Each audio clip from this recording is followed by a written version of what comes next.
Hello, good day everybody, and welcome to another edition of That Scuffed Up here, presented by Orange County Wiffleball League. I'm your host, Justin Lee, here with my partner, Stephen Hayden, the captain of the LA Wiffles of OC. How are you feeling today, sir? We're doing good. It's another beautiful day. As you can see, our plaque has just come in for our 2023 Spring World Series Championship. We'll officially be getting this on Tuesday, but Anthony let me have this a little early, so you'll be seeing this presented to us on Tuesday, as well as all the other awards this coming Tuesday for Week 2. So it's gonna be a big week to see who wins all these awards. But overall, it was a great first week, and looking forward to talking about it and to getting into more. Awesome, yeah. The complete definition of that one song made by Kendrick Lamar. I'm trying to remember. It's called Humble. No, I'm just kidding. Anyways, here we are after opening week from OC Wiffleball Summer 2023 season. We got a lot of stuff to break down for you guys. A lot of new teams have entered the arena. Not as many teams as we had last season, but it's still a pretty good number, and a lot of newer people that we saw this week. We're going to break it down in this little segment called season break, or no, what should we call it? We should call it the breakdown, yeah? Let's call it the breakdown. Whatever you want to call it is fine with me. Okay, welcome to the breakdown. We're going to talk about every single thing that happened the previous week, starting off with our 6:30 time slot. We had a total of 3 games happening. We had the LA Wiffles of OC taking on the Beach City Bombers, losing to the Beach City Bombers 2-4. The Avocabros 23-19 to the Trash Pandas, getting their first victory on the season. Plastic Pitches Pink, now formerly named the Purple Huskies, beating Wiffle D's 8-3. Interesting name, one of those newer teams, of course. Yep. But I want to give a little shout out to Mr. Dylan Hoffman real fast and give him some consolence of the recent events that has happened. If you have not gotten the email yet, whether that'll be pretty soon or at the time that this is being recorded, we will be having a Purple Week for Week 2 to celebrate the life of Alex, who was Dylan Hoffman's longtime partner, who recently passed away from an illness, and we're going to be standing next to him and showing our support for that week, and everybody will be having purple ribbons passed out to everybody to wear during the game. So have a heads up for that. That'll be happening this week at the time of this recording for Week 2.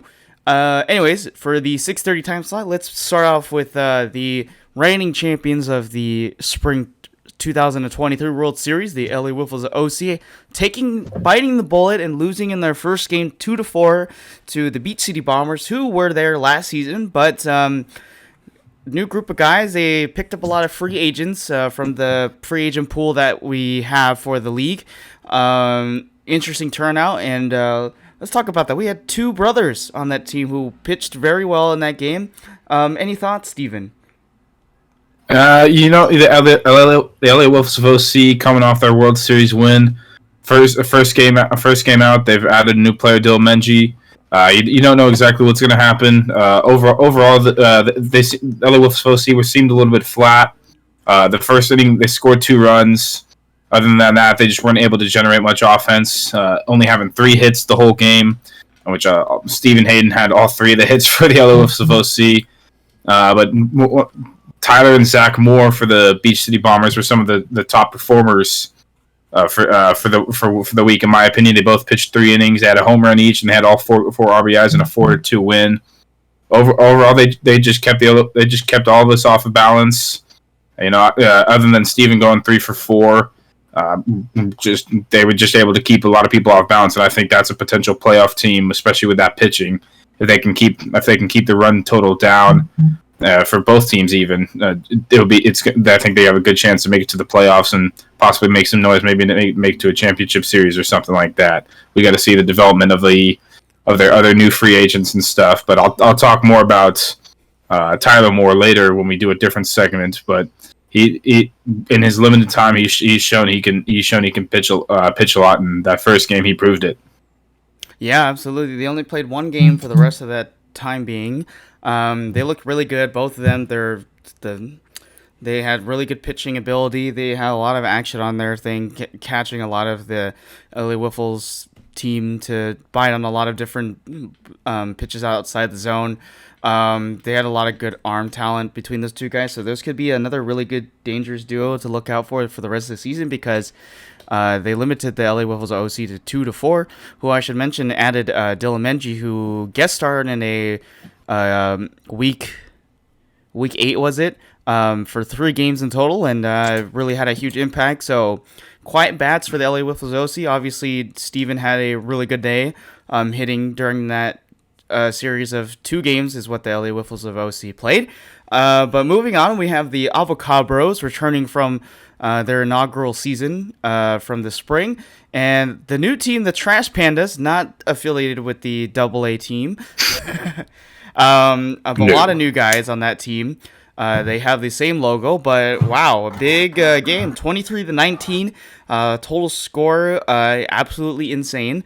That's a 42 run complete game.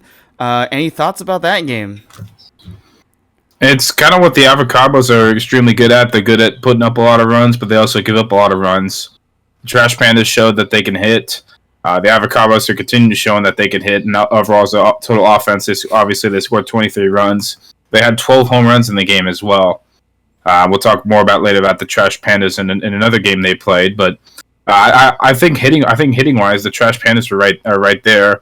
I know going to the last inning, it was something like 23-11. The Trash Pandas were able to get 8 runs before the Avocados finally got the last out. So, but the Avocados seem starting off well, but it'll be a matter of can they just keep the runs down when they're pitching, and when they're playing defense. They played the Wolves of OC last year to a 4-1 game, so starting off 23-19 is maybe not the best start for them, but we'll see what happens. Yeah, we talked about it before. They're not that true like bottom tier team. They have a lot of good players on there. It'll come down to the pitching, obviously, for them. Trash Pandas, they'll definitely adjust. They have the bats for it. I mean, I saw a bunch of those guys. They have huge arms, and I mean like not metaphorically, but like literally, they had huge arms. There's a lot some of bodybuilders out there. It looked like yeah. Tell me about it. I was like some previous college hitters that looked like they continue going to the gym afterwards. Oh, colleges. I thought they were like a whole football team or something. I was like, where did these guys come from? Yeah. So it was interesting to see them. A lot of nice guys. They're a great group of guys. Just talking to some of them, seem like they're here for the fun of it, and if they will adjust and catch on like the plastic pitches have done the last few seasons, then they'll catch on really fast. Speaking of the plastic pitches, who are right now formerly called the Purple Huskies, they beat Wiffle D's, who's a new team to the league as well, 8-3. Big surprise because we didn't even hear any news about this, but it seems like the Hendrickson brothers are on the exact same team now. Yeah, well, I mean, we reported that there was a possibility that they would go to play together. We didn't know exactly which team they'd be going to, if they'd be forming their own team or joining someone else. But they've decided to join Drake Hoffman over there at the Plastic Pitches Pink. So a combination of Drake, Hayden, and True on the mound. They all pitched 2 innings in each of their games. They were able to keep the runs to a minimum. Good job to Wiffle D's. I talked a little bit with them as they were walking up to the field. They were able to limit the Plastic Pitches Pink actually to only 8 runs. Who knows whether that was the defense or the pitching? I'm not totally sure because we were busy playing a different game. But Wiffle D's could be one of these teams that could maybe sneak into the playoffs. We'll see how the year progresses, or maybe it was just a first game, get the rust off for the Plastic Pitches Pink. We'll see what happens for the future. Looks like a big pool of talent, so to speak, right now, early on in this first week that we've seen so far, with Wiffle D's, Trash Pandas, and Beach City Bombers having really good potential. Obviously, the Beach City Bombers did not make the playoffs last season. Trash Pandas are a new team. Wiffle D's are a new team. So anything is possible. It's just a matter of how fast you're able to adjust within, I want to say, maybe 2 to 3 weeks. They have a really good shot of doing it. I mean, even Beach City Bombers, I mean, they only won 1 game last year. Tyler Moore was only there for a little bit, but He showed some potential for the future, but with him and Zach, and they talked a lot about how they practice with each other in the backyard and stuff. They have a chance to be a playoff team, I believe. Yeah, and then we can even talk about maybe the formation of super teams now. It's like a lot of teams seem like they're catching on to this whole idea of super teams, like the Plastic Pitches did with Dylan and Shaden, and Diablo's having like PJ and Brendan Mayo and all those guys, and then obviously our team had Jordan Drexler, Dominic Caroni, Stephen Hayden, Justin Lee on there. So the Plastic Pitches Pink, watch out for them. I mean, they're already 2-0. We'll get to them in a few moments about their record as it holds in the 7:30 time slot. But that super team is out there, man. You got to watch out for them because they dangerous. So a lot of things to keep an eye out for as we get into week 2. But it's still early in the season. There's 7 to 8 more weeks to go. Interesting note. Let's move on to the 7:30 time slot. We have another new team, the Angel Hernandez Strike Zone. I mean, they didn't miss a lot like the real Angel Hernandez, but 0 to 21 against the Plastic Pitches Pink Purple Huskies, obviously, but that's a big flip in numbers for that team. 0 to 21 is a tough loss, man. But it is the first week, you know. Yeah, well, I mean, a lot of the game, it was the Plastic Pitches Pink. They scored a lot of their runs in the. I believe they scored like 9 or 10 runs in the fifth, in the bottom of the fifth inning. They were able to keep it. They were able to keep it around. It's just you get the different comment. You get guys like True Hendrickson pitching 2 innings, and I should say Drake Hoffman pitching 2 innings, and just Shaden going 2 innings as well. You're getting a different look every single inning. Which I think might be the new way to go about it. Some teams just go, you have a guy throw all 4 innings and you have someone else throw 2 and just hope for the best. But they may be employing a new strategy where they have different pitcher go each inning. Like, for example, in this game, True pitched the first and the 4th inning. Shaden pitched the 2nd and the 5th inning, and then Drake pitched the 3rd and the 6th inning. So that may be a new strategy we see for the Purple Huskies. So we'll see how that benefits them. But they seem to get the rest off in game 1 and explode in game 2. Yeah, they could be an unstoppable force going through the rest of the season. I didn't get a chance to look at the Angel Hernandez Strike Zone team. We'll see what happens in this next coming week when they play their games, but I'm sure those guys are a lot better than the actual Angel Hernandez, and who has terrorized the MLB for years. They got stuck with a tough matchup. I mean, I think the Plastic Pitches Pink. I think they're potentially the World Series favorite right now. So we'll see. We'll see what happens. I mean, what a way to say welcome to OC wiffleball, being placed against the top C team currently. But moving on, we have the other addition to the league in the Trash Pandas, who took on the LA Wiffles OC. The LA Wiffles OC taking that victory in a huge flipping score, and instead of 2, now having 17 runs to 5 against the Trash Pandas. Your thoughts about that game? The LA Wiffles of OC, it was the 2nd inning. Everyone just started hitting on the team. I think we scored 10 runs in that inning. After the first inning, we were actually losing 1-0, but we got home runs from Justin Lee. We had 4 total home runs from Jordan Drexler. I had a home run, which actually made it my 50th career home run in the league. I was kind of disappointed last year when I was 1 home run short, but I wanted to make sure I get the job done. And even I was one of the top. I think I was one of the top performers this week. In hitting wise, I was 8 for 10 with 2 walks, with a home run as well. Just getting on base a lot. I pitched 6 innings, had 14 strikeouts, and only allowed 3 runs on a couple very weird plays. I probably should have realistically only allowed maybe 1 or 0 runs, but there were a couple drops or misplays in the outfield that didn't benefit me. But overall, the pitching was good in our first game as well. But the hitting finally started coming around that 2nd inning, and everyone just started to hit, and everyone got off that World Series hangover. Yeah, absolutely.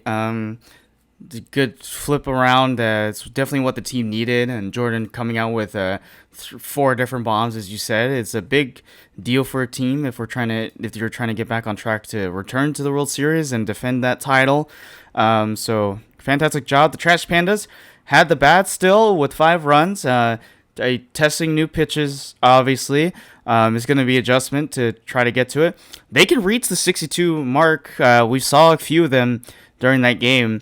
Again, it's an adjustment thing. It's early on in the season too, but moving on, we have the Bad News Dingers taking on the other Plastic Pitches team, Blue, also currently called the MS Warriors, as it stands. Not sure if that's official.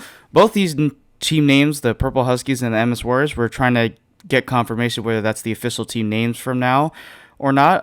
But as it stands, Bad News Dingers, returning team, losing to the Plastic Pitches Blue team, or the MS Warriors, I should say, with Dylan Hoffman returning. Looked like he did pretty good in that game, pitching. Did you see anything when we were playing our game and saw on the other side of the field? It's interesting. The Plastic Pitches Blue, they lose their second pitcher, and Hayden, he goes over to the other Plastic Pitches team, and you kind of wonder who's going to be that second pitcher to be behind Dylan because obviously Dylan can't pitch the whole game. Stepping up, you had Joey Ponders really stepping up and getting to the strike zone. He did allow some run. He allowed 1 run this game, and he had some more in the other game. But overall, I saw him just throwing a lot of strikes, throwing some kind of either fastball or 2-seam type pitch right around the 60 to 62 mile an hour mark, and being able to get some outs, obviously. So Plastic Pitches Blue getting off to a good start. They're on a bit of a revenge tour after the way they got knocked out in the championship series last year to the LA Wolves of OC. Yeah, absolutely. They were losing in the 1 seed, and the curse being continued. It's pretty tough if you're a team in that position that consistently makes it to the top few seeds every season. The first season, obviously, they making it to the top 2 seeds, and then last year being the number 1 seed, and or not last year, last season they made the number 1 seed and then ended up falling behind. But let's move on. Now we got the 8:30 slot, and we are returning back to the MS Warriors. A very close game, 9-8 against Whoosh, who is another returning team with Ryan Miller and Donald, and all those guys in a surprise guest appearance. A former teammate of the LA Wiffles OC, Nick Youssef, was present at with that team. Looks like he has moved over to a new team. Steven, your thoughts about his return? It was good to see him out there. I might need to go to the league and ask for some retribution, because I'm losing a lot of these players. I get no trade value back or anything. You want some compensation picks? Does that work? Yeah, I might need to have a word with the commissioner here, but no. Whoosh. They contain a lot of players that used to play with me on the LA Wolves of OC. You have Min, who was on the original team for a couple seasons. Ryan Miller was on our team for a couple seasons. Nick Yusoff was on our team for a couple seasons. Even Donald Lecomte, the captain of Whoosh. He was on our team for part of the last summer season before going away on a trip, and then Owen Schur, I played baseball with him, so he never played wiffleball with him, but I got baseball with him. So it's good that they either don't like me or they just wanted to continue on without me. So that's one of the two. So who knows what exactly it is? But they had a good battle with the Plastic Pitches Blue team. Joey Ponder giving up a few runs to them. I believe he gave up all 8 runs to them. But Dylan Hoffman doing his thing in both games. Actually, he had 8 innings pitched, gave up 0 runs with 21 strikeouts, and at the plate he went 7 for 13 with a home run as well. So good. He was doing a lot. He was doing a lot for his team, and they were able to just hold on to a win. They were able to just hold on to a win, 9-8. Yeah, talk about Whoosh. There's a lot of different kind of reminds me of a situation with 2 real life teams. We'll talk about the LA Dodgers. A lot of those former players going to the Boston Red Sox. So you can make that storyline if you wanted to. That's what it seems like for sure. Justin Turner and all those guys on the Boston Red Sox, who are, by the way, playing pretty well right now as we speak. But it's interesting to hear your thoughts because you've had them on your team for some time. This LA Wiffles OC organization started off as a team of free agents with a lot of those guys, as you said before. A lot of former guys, but the addition of Nick Yusuf to that team and that bat is huge. If they want to continue the offensive, explosion that they want. And it definitely showed, but, obviously coming up short against the MS Warriors in that game. Yeah. Nick Yusuf provides a much needed bat. We'll see if Drew Plant returns for Woosh at all. If he returns, the Woosh could be a very dangerous team because he's either their number two, or I believe he's their number one pitcher for their team. That'll be interesting to see if he returns at all or if he's out for the summer. But Nick Yusuf adds a very useful leadoff batter to the lineup who can hit for average and for power as well. So that'll be he'll make their team more competitive, and possibly they could get that into that 5 or 6 seed. Yeah, definitely. They have a very good shot if they can consistently hit well.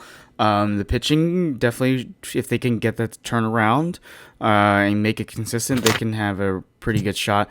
The last game of week 1 includes another new team, the Goat Hill Pitchers, losing 2-5 to the Bad News Dingers, who is Anthony's team. They did not have Matt Hornich present, but came away with a huge victory.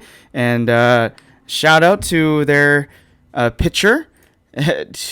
Kind of showed me up and told me that she pitched a very good game, and said they watched the podcast. So thank you for watching the podcast.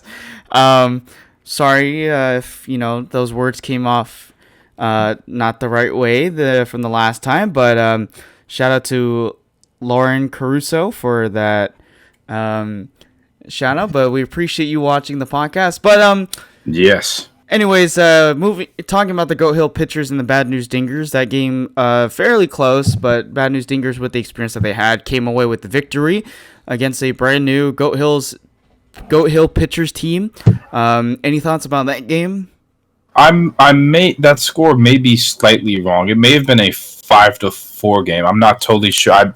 I didn't get a chance to look at Anthony's book, but the book I had from Bad News Dingers 2-5. Although I don't know if they fully marked. I think it might have been the tying run on third base when Harrison got out, but I can't remember exactly for sure what happened. So it was somewhere around there. But Anthony did his thing on the mound. He had new addition Trevor Bushy getting a lot of hits in there.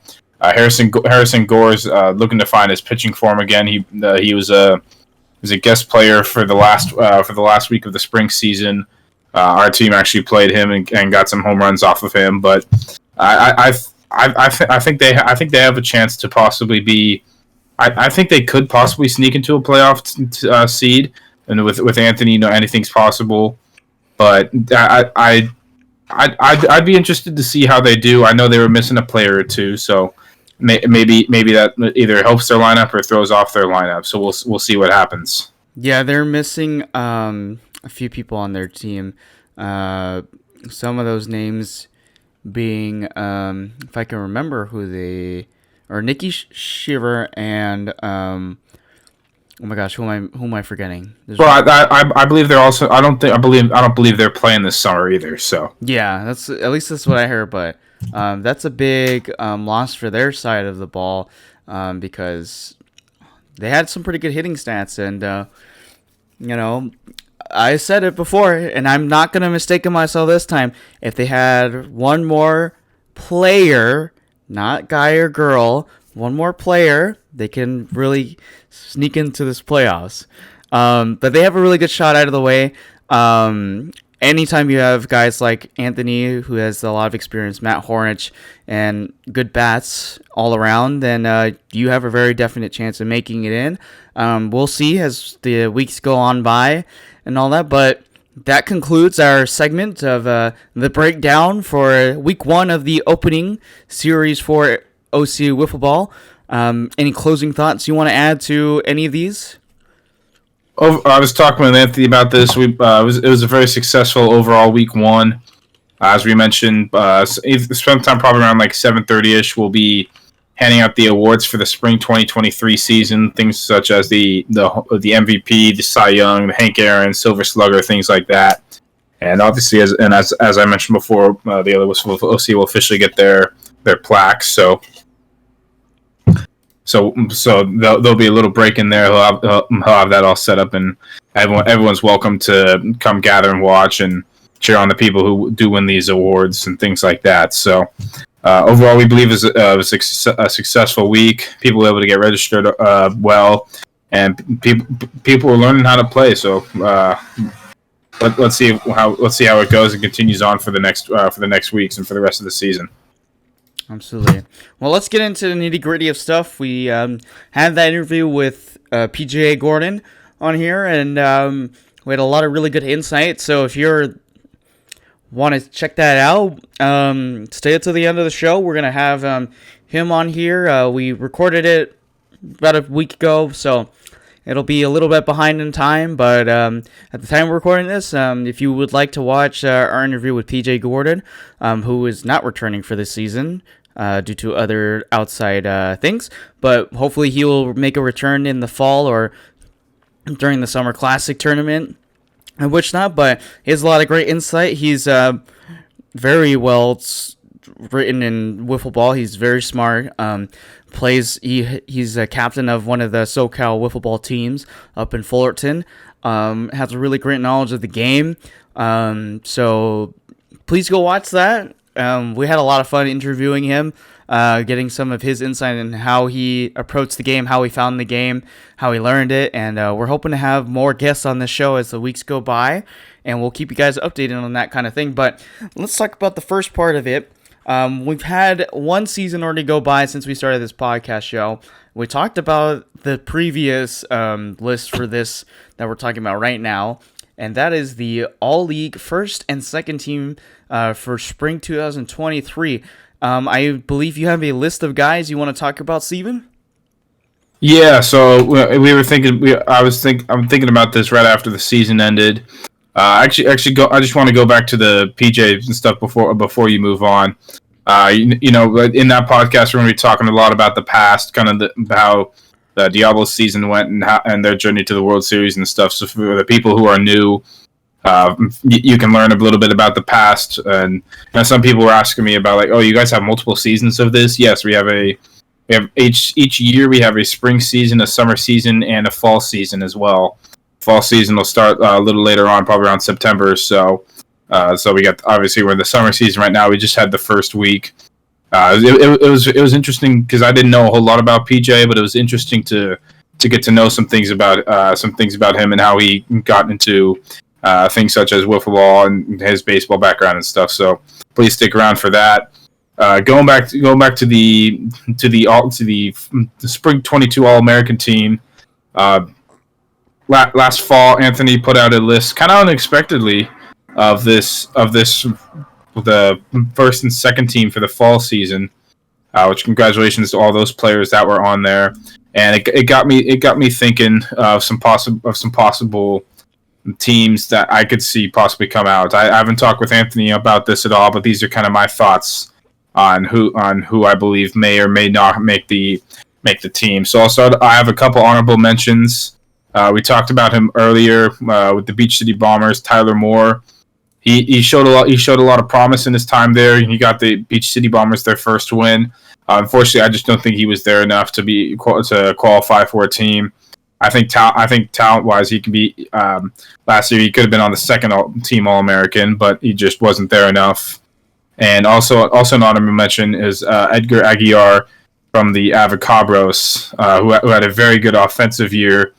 If I'm not mistaken, where I had his stats right. Oh yes, here we go. I mean, he had a 5.29 average with a 6.19 OBP. Led the Avocabros in both of those, which the Avocabros they were one of the top hitting teams in the league, with 12 home runs as well, which was tied for fourth in the league. So I believe he just missed out. I think if he had had a little bit better pitching stats, I believe he would have been in the second team. It was kind of battle, but it was kind of a battle in my head between him, and one of his other teammates. But those are a couple. Those are my couple honorable mentions. Do you have any issues with those? You think those should be in, or? No, I'm looking at this list. I think it's pretty good, but I mean, we can share some of our thoughts as we get into it. But I think from the looks of it, it looks like a pretty good list of guys that did pretty good this season. I'm sure some people might argue some different spots in there, but by the looks of it, I think it looks pretty good. Yeah, so we'll go over this list that what I've kind of thought up of for the first team. I've put Robert Turner. If where did my list go? I had the oh yeah, here the previous. So the previous year, the fall 2022 first team All American. It was True Hendrickson, Dylan Hoffman, Ben Gottespati, Shaden Hendrickson, Matt Hornich, Bobby Petty, and Stephen Hayden. This year, I had a couple different changes in here for the spring 2023. True Hendrickson is returning. He's one of the MVP favorites. We'll see if he does win it or not. I got Dylan Hoffman also returning to the first team All American, leading his team to the number 1 overall seed, only losing one time to True actually. In there, I have Shaden returning as well. He's one of the top. He was on that team with Dylan. I was tied for the most home runs in the league last year. Had a very good average. He could possibly be a Silver Slugger award winner. Also, I had myself in the list as well. I had a much better year than last fall when I actually put in the podcast. I believe I should have been the second team All American. If you want to go check out that's in our very first podcast where we talked about this. I had a very good year. Potential MVP candidate with a 3.04 average, 67 strikeouts, and 29 2/3 innings. Only allowing 15 runs the whole year, and offensively, I did my thing with 540 average, 71 on base percentage, 13 home runs, which was third in the league. So, and then I have my few changes here. So for the spring, we have PJ Gordon, which you'll learn more about him later. It was the ace pitcher for the Diablos and was great at the mound as well. Didn't lose a regular season game when he was there. The only time the Diablos lost was the week he wasn't there. And PJ only ever lost games in the World Series. Other than that, he won every single game he played. I believe he had a 500 average with a good number of home runs, and pitching wise, he had like something. It was something extremely low for the ERA of something like 1.86 or something like that. Didn't have the most innings pitched. Oh yeah, here it is. Yeah, it's a 1.71 ERA with 24 2/3 innings pitched with 59 strikeouts. He was a potential MVP candidate. You know, if he pitched a little bit more, he might have put him over the edge. But the Diablos were more of a well balanced pitching staff. They didn't have PJ throwing four innings every single game. So also in that first team All American, I put Anthony Agrusa. Anthony had a great offensive year. It's really an underrated offensive year with a 561 average, a 648 on base percentage, and 10 home runs on the year. A little low for him, but he's a guy who's getting close to that 100 home run mark in his career, especially after his first season where he hit 33 home runs. Pitching wise as well, he was good. He was good for his team as well. 6.65 ERA, 46 strikeouts in 37 innings. Pitched a lot for his team. They just struggled a little bit with their second pitcher. And then this final spot for my first team All American. I had a little bit of back and forth with some guys, but I decided to go with my teammate and World Series co-MVP Jordan Dreschler, who had pitching wise he was a little bit down. Had a 7.47 ERA, 34 strikeouts in 23 innings. He didn't have quite as many opportunities just because you had me there, and especially once we got to the playoffs, I was pitching 4 innings every game because I was really pitching well. So. But offensively, he was right there with me. He was just a little bit under me in stats with the 479 average, 648 on base percentage. We looked at the stats. He had compared to me, he had one more plate appearance and but I got on base one more time than he did. So he was right there with me. He had a few extra walks, and he was tied for fourth in the league with 12 home runs on the year. So overall that's my list. I've got True Hendrickson, Dylan Hoffman, Stephen Hayden, PJ Gordon, Shaden Hendrickson, Anthony Agrusa, and Jordan Drexler. Do you have any issues or people you think should be in that first team, Justin?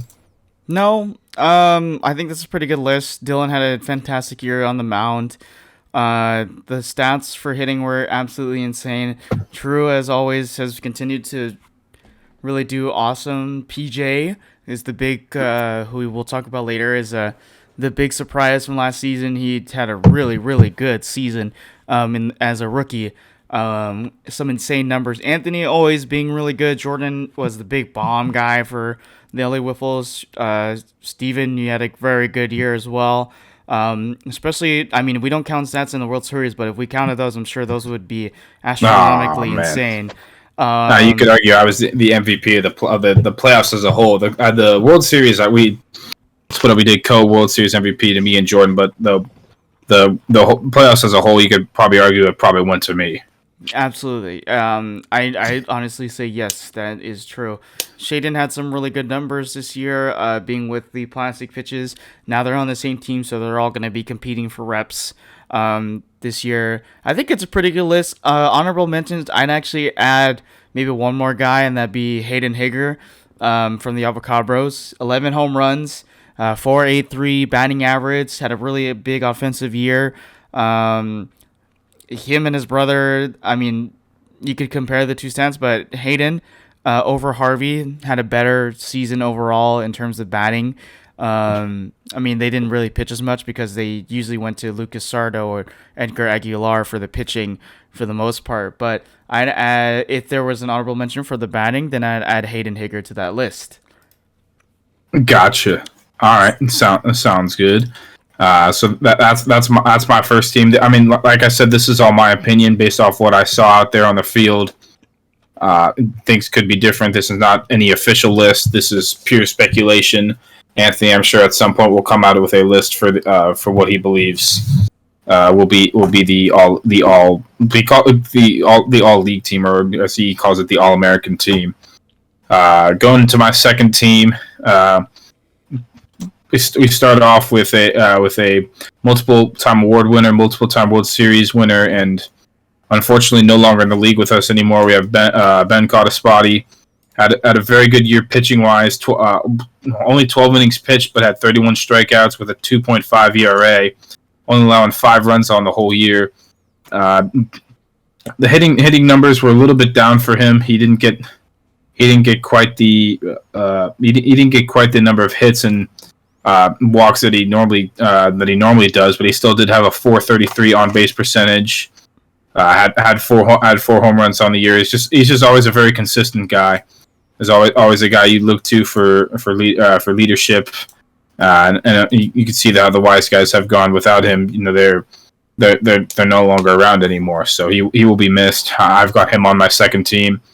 Next up, you talked about a little bit Lucas Sardo. Had great numbers with the Avocabros this past spring.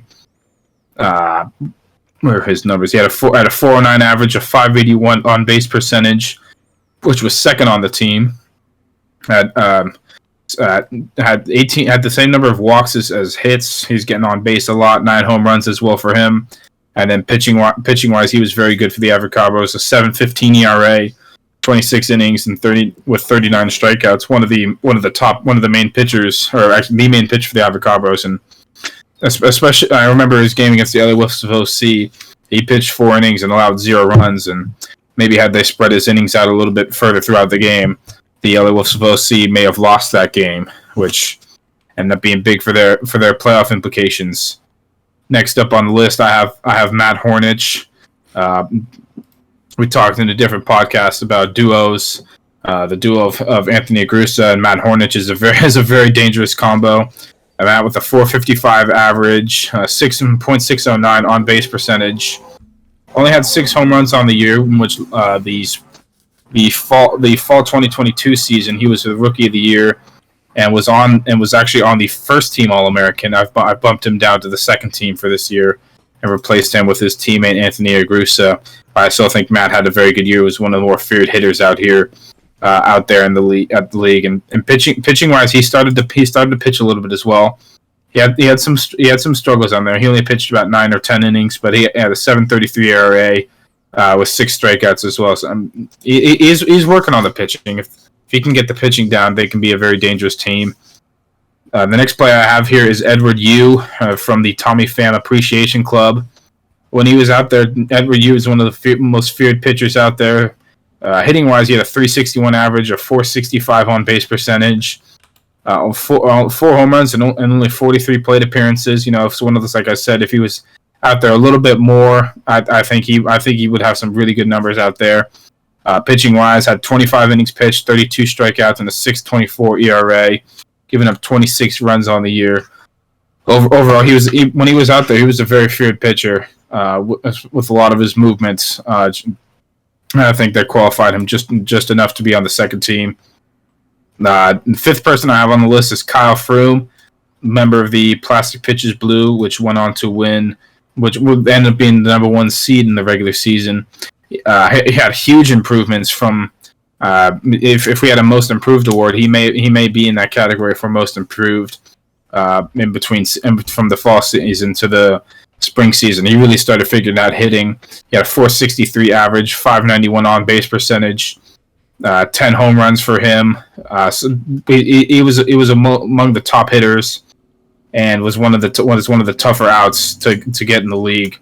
Remember, even the playoff game, I believe I only gave up 2 hits in game 3, and he had both of them for singles off of me. So he was a tough out. Unfortunately, I was lucky enough to get him on the very last out to make it to the World Series, but. He's a very tough out for anyone to get in the league, and starting to become one of the better hitters in the league. Next up, I have is Drake Hoffman, hitter for the Plastic Pitches Pink. His hitting numbers weren't great. He did get on base a lot with a 4.43 average, 2.91 batting average. Did hit 6 home runs, but pitching is where he showed his. They kept their scores close and kept themselves in a lot of games. 25 innings, 41 strikeouts. He had a 3.95 ERA. Overall, he showed a lot of improvement from the fall. I remember when the Louisville C played them in their first game. Drake could not find the strike zone. He was throwing some good stuff, but it was just either high or low, but it was a lot different from what we saw in the spring from him, which is good to see for him. And then last person I have. Is from the Brothers of Bash, they had a bye this week. But they will be out there for the rest of the year. Be their captain, Nick Agrusa, the multiple season player, had a 500 average, 8 home runs on the year, 6.39 on base percentage, which was best on the team for a team that had a 5.27 on base percentage as a group, one of the top on base percentages we have. So he was just getting on base a lot. 17 walks, 22 hits. He was doing his thing at the plate. Pitching wise, he started showing a lot of improvements through the year. In terms of just understanding hitters and just locating on the strike zone. You know, he did have an 8.9 ERA, 28 and a third innings pitched with 41 strikeouts. It was one of those. The ERA started up higher, and then he kept working his way down as the season went on. As their team in the playoffs nearly beat the Louisville C. So it was in a 9-8 game. Who knows how different the playoffs would have been had they won that first playoff game. So that's my list. Been going on for a while. Do you have any issues or any people you think should be in that second team, Justin? Yeah, where's my name? No, I'm just kidding. Yeah, it's with your 290 average. Yeah.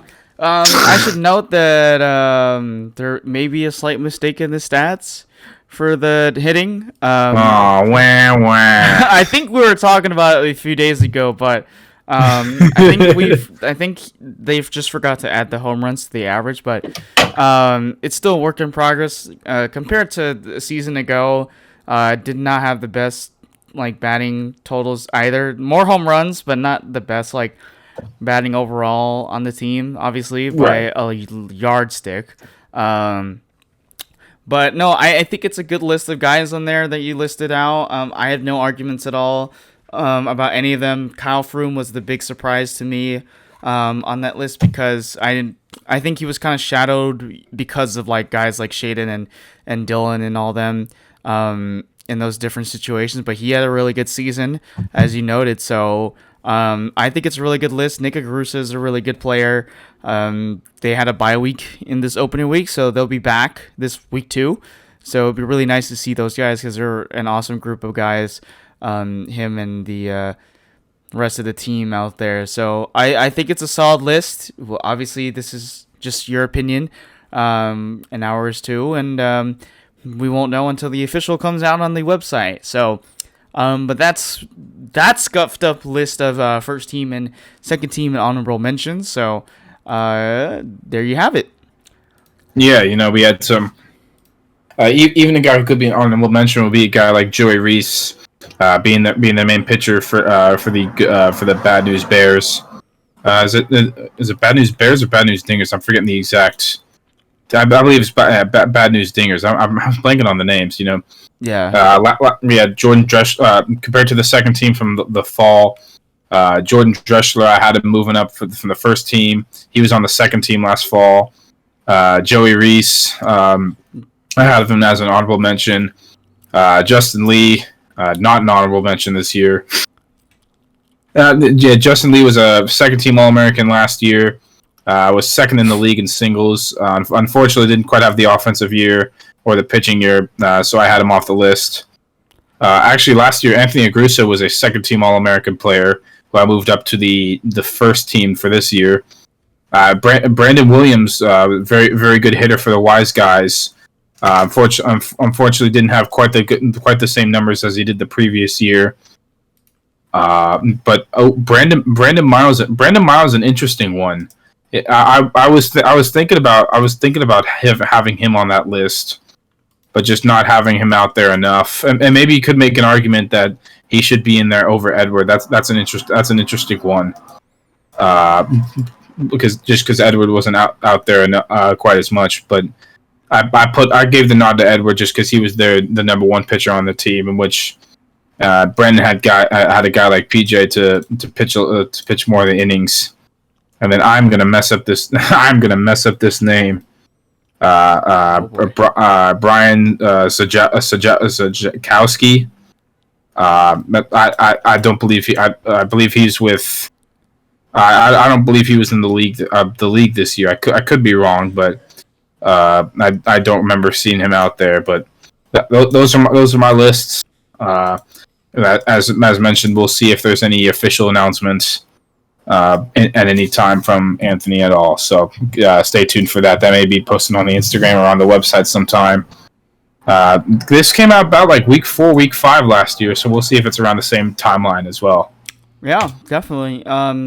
It'll have to be a wait and see, of course. Speaking of Joey Reese, looking to take another golf championship like last time that we had one, which is coming up this next Sunday. I know you're going to be there. I will be there. It should be fun.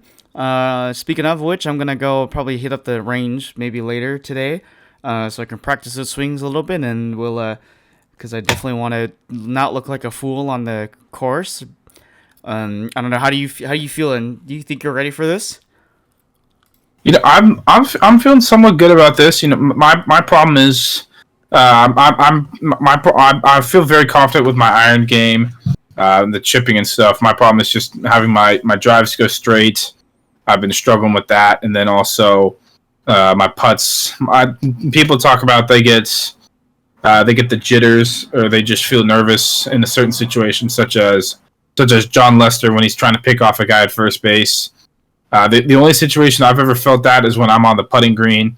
Sometimes I feel like I'm hitting it too soft, hitting it too hard, or it's just very inconsistent. So that's something I've been trying to improve and get better on. I'm looking just to do better than last year. I don't think we're gonna win as a duo, but I think I'm looking to just do a little bit better, get some more pars in there. I had 1 or 2 pars last time, so that'll be interesting to see. All right. Well, yeah, we got duos going on. I don't know. Are we pairing up? I don't know if we agree to that or not, but I don't think you want me on your duo as being an amateur player as I am.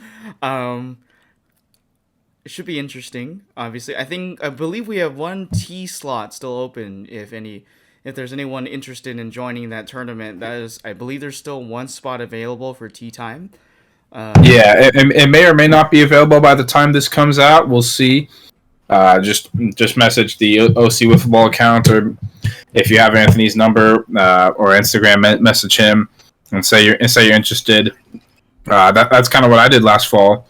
He said they had one or two more spots open. I said, hey, because I didn't know before if I was going to be available or not, but I ended up being available, so I was able to get in there, and it was a good day out there. So I'll be wearing, Anthony, I'm sure, probably wearing our OC Wiffleball polo shirts out there, so that'll be a good time. Yeah, it should be for real. I believe we're working on a lot of new developmental things. We'll have more word on what happens the rest of the season going through, what kind of things are going to happen. There's a lot of changes in the works right now with the board and the commissioner, but obviously we have a little NDA, so we can't talk about it until it's an official thing yet. But a lot of things that we can talk about on the show at some point. Obviously, we can't do it right now, but I think when the Sand Series comes up, I believe it'll be different teams, hopefully, this year. But we're looking to try to at least get some live stream up, get that going, and have people come out and watch it. So keep an eye out for that. That'll be something we're trying to put in the works and trying to improve on and maybe make some content for the channel. But Yeah. Was there anything you want to talk about since we kind of covered a lot of what we were going to talk about originally? For me, it's just. I think there's some future stuff that we can talk about eventually. Some stuff we can't fully talk about right now, but I think we're looking to possibly get some more content creation out there. Maybe some stuff with recording certain games and things like that, getting the live streams up. We were thinking about having the World Series live stream last year, but things didn't work out for that last year. I kind of wish we did because I had some sick plays and stuff that I'd want to keep. But unfortunately, that didn't happen. So, I think that's a lot more stuff for the future as we know more, as the board figures out more. So that'll be conversations that whoever's in the board has to have. 100%. Yeah, we're reaching about the 1 hour mark here on our show, but of course, stay tuned. We have PJ Gordon on the show. He's got a lot to share with us. But if there's nothing else we want to talk about, then we can wrap things up here, my friend Steven. Yeah. Let's cut it to PJ then. Let's do it. All right. Well, we're gonna cut out here and stay tuned for Mr. PJ as he joins the show. And appreciate you, everyone watching as always. Make sure you go hit the subscribe button, hit the like as well, and hit notifications if you want updates on every single new episode. We try to post at least every Sunday. But keep supporting. Come out to wiffle ball games. If you're someone who's interested in playing wiffle ball, you can still sign up as well and join any team right now, or just come out and be a guest player. You can earn an award like the one that Steven has on his shoulder. And have some fun. It's always every Tuesday nights. We love having everybody out and meeting new faces and seeing all the different people from around the parts of Orange County. We're playing in the softball stadium, the beautiful softball stadium that we've got. Huge investment, but it's worth it, 100% for real. So, if we got nothing else for you, we're going to send it over to our man of the hour, PJ, and we'll see you guys in the next edition of That Scuffed Up with Justin Lee and Mr. Steven Hayden. Have a great day. Let's Go ahead. I was just saying that. Let's kick it over to our past selves. Oh, yeah. Have a great day, and we'll see you guys in the next part. Let's send it to the past. See you in about 2 seconds. What is up, everybody? Welcome to another edition of That Scuffed Up here today on this beautiful Sunday morning, here with Justin Lee and Mr. Steven Hayden. Our special guest here today, Mr. PJ Gordon of the Diablos team. How we doing, PJ, and how's it been going in the off-season, my friend? I'm doing all right. I haven't played too much since our most recent game, our most recent series there. So Yeah, especially for a guy like you need a little break or something. Especially with Monday and Tuesday, you're throwing that much. You need a little break. Oh yeah, I mean you threw close to what 24 innings in 2 days there. I think I only threw about maybe 12, and oh my gosh, my arm was feeling it. Yeah, it was. Yeah, that was a very much a race to the finish there. For those of people who don't know what we're talking about, the Diablos were the team that the LA Wiffles of OC faced in the World Series. Both teams making it to that game through pretty big odds. Diablos obviously beating the previous World Series champs, the Wise Guys, and then LA Wiffles of OC being able to overcome that number one seed. But I know we have a couple of questions you want to ask, Stephen. What are some things you want to ask Mr. PJ here? I think with PJ, this is actually the perfect guy I kind of wanted to get in for this off season kind of week. A guy who was a very good player, has already established himself as one of the top pitchers and hitters in the league, but also a first year guy. Wanted to get a guy who's in the league for their first time this off season and kind of get their experience, especially with PJ having some other experience before this. Just overall in the season, what you kind of what'd you think of our season in general compared to some of the other potential baseball or wiffball seasons that you've had in the past? Yeah, I thought it was super cool. It's a lot of older people who are all pretty chill, and everything's kind of umpired by each other. And everyone's super honest, and everyone's super cool about it. So it's cool to play against people who are kind of just there to have some fun. It was cool. It's fun because it's a bigger league than other things that I've played in the past. So you get to meet a lot more people, play with other people. So it was fun, man. Give us a little bit of history behind you. Like, what's your experience like playing before? Like, have you played wiffle before? Have you played baseball before? Like, what's the experience level for you? I have played baseball my whole life, up until a couple of years ago. I played baseball my whole life. Always grew up playing wiffle ball. Never really with the one-sided hole balls, not the crazy balls, but the ones that go perfectly straight. Growing up, definitely played a lot of that. Yeah. And then used to dabble with these balls that you make them move a little bit more. I've played in a couple of other tournaments before in Fullerton. I know you guys were at one of them in the past in December that we played in one.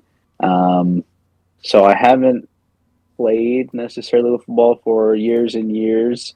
Probably within the last year or so, I think I've played quite a bit. So it's fun, dude, and I have a lot of fun playing it.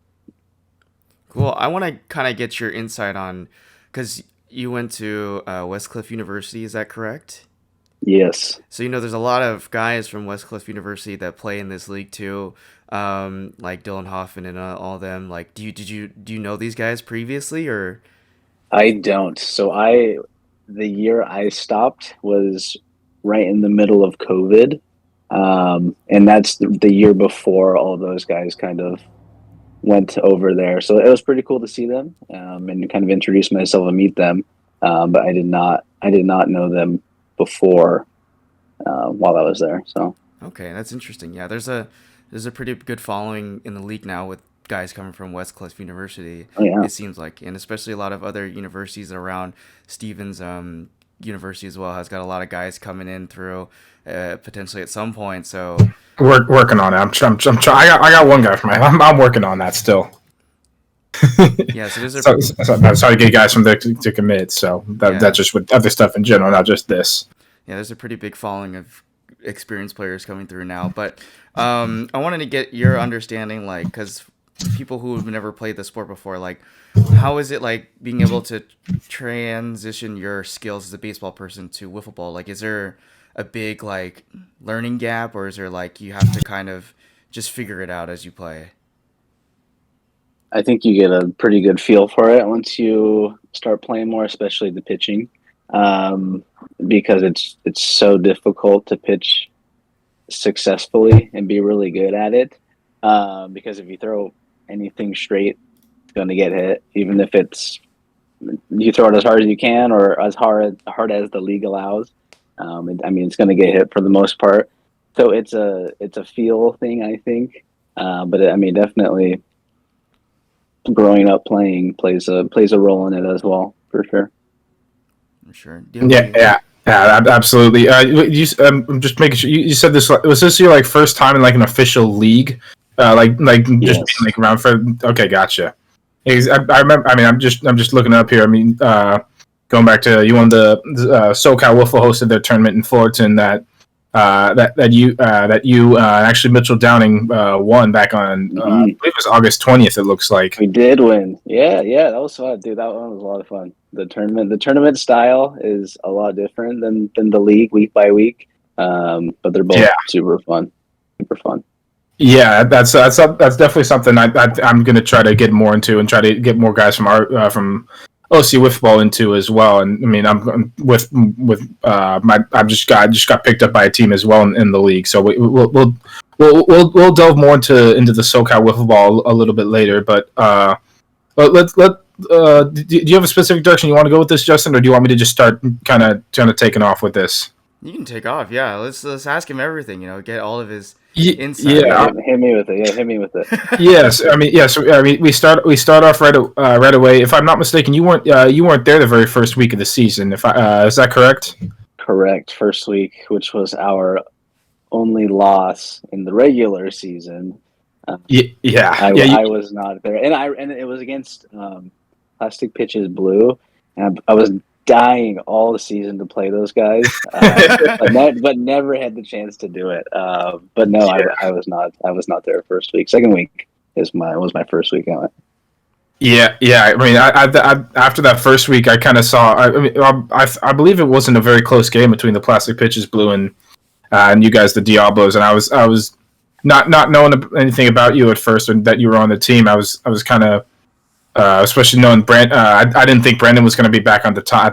I was kind of concerned. I was like, are the Diablos going to be a team that made last year? The Diablos were the number 1 overall seed going into the playoffs, and the way it looked at the start, you did face a very tough team who eventually was the number 1 overall seed. But I was kind of wondering, is this a team that might possibly miss the playoffs? But once you came out, we saw what you were like. You guys didn't lose another game the rest of the regular season, and you established yourself as one of the top. I think either 3 or 4 pitchers in the league already right away in your first year. So I just go Diablos. Exactly. You guys obviously had a very successful regular season, including we can get into it a little more. We kind of when the Diablos played the other Wiffles of OC week 5, and you guys just absolutely destroyed us. It was like a 13-2 game. Did you ever think at that point that might be a potential World Series matchup? Oh, 100%. No, I think for sure. I think you guys had a ton of depth. My biggest thought was whoever's going to win is going to have more than one guy on the mound that can throw, more than one really good guy on the bump that can throw. Yeah, and it's going to put up some zeros. And you guys were very deep pitching wise. So yeah, that was kind of a big thing for us.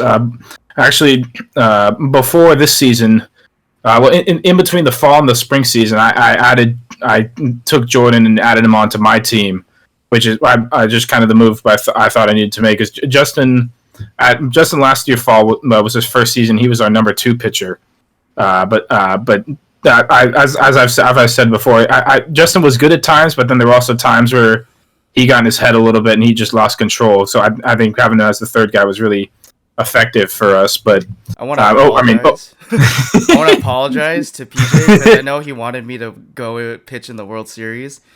He even asked for it, and it didn't happen. So we were that first game. Actually, we were pretty close. We'll get into that more a little bit later. But you were pretty close to coming into pitching, actually. But overall, you guys don't lose another game. You finish off 9-1. You end up as the number 2 seed. Just overall, you guys just had a great season. Overall, you're one of the top. The awards have not been announced yet. They'll be announced this coming Tuesday when the summer season starts. But you were very high. I believe you're very high on the board for a Rookie of the Year, or a Cy Young, or something along those, or even a hitting award, something along those lines. So, congratulations to you. Thank you. Yeah, we had a vote a little while ago, and I can guarantee you, we put your name on some awards. So. Well, I mean that, and also the All-Star Game MVP potentially too. Oh yeah, that true. Solid home run, and then the pitching performance that you had too. Even though we were on the same team, which is That's good. right. Which is good for me. Never won an All-Star game, but Steven has not won a single one yet. So let's keep not going.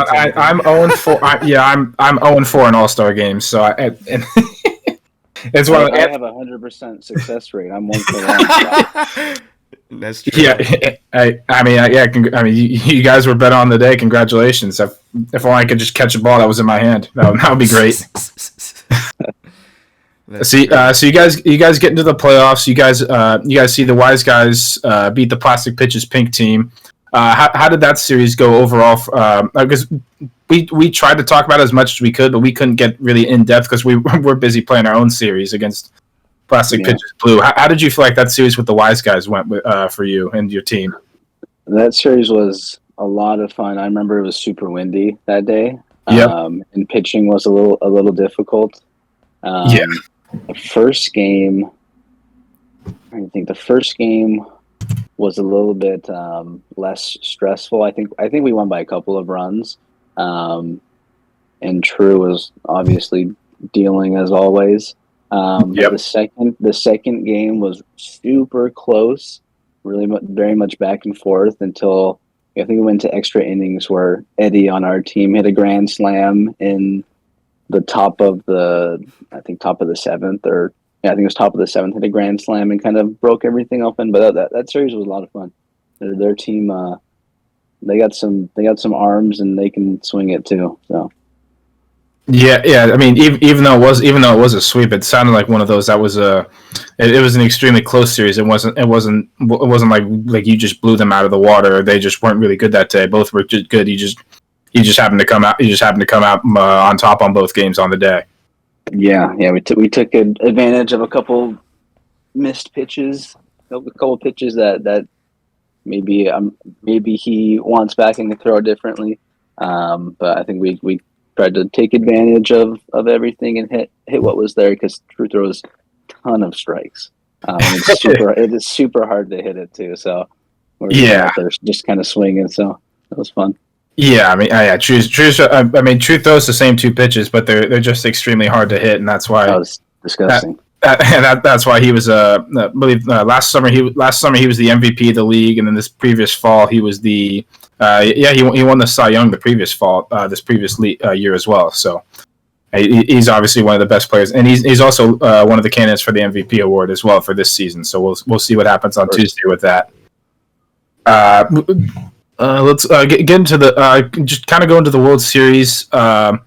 It was probably maybe not exactly what you wanted. You said you wanted to face Plastic Pitches Blue to get revenge on your loss, but you came over and watched our games actually for a while, and you hear that the LA Wolves of OC have won and are moving on to the World Series, which was one of the toughest series I've ever been a part of personally. What were your did you have any like specific game plan for your pitching or your hitting against for the World Series? Not too much. I think I always tried to try to trust my stuff for the most part and try to execute a lot of my pitches. So not necessarily. I think from top to bottom, LA Wiffle had a good swing and lineup.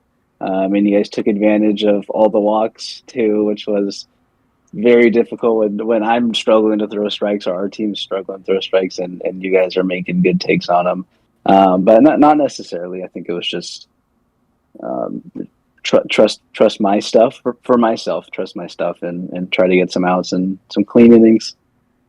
Absolutely. I mean, and some of those takes we're having. I mean, it's not the fact that we are reading the pitch and seeing it's going to miss. Sometimes some of your pitches are just too disgusting that we, even if it hits the zone, it's like, okay, there's nothing I can do on this pitch, and we just get lucky it misses. It's one of that makes it harder to throw too, because sometimes it's strike, and then moves out of the way and then misses the zone by 2 feet or whatever it is. But it's it was all extremely close.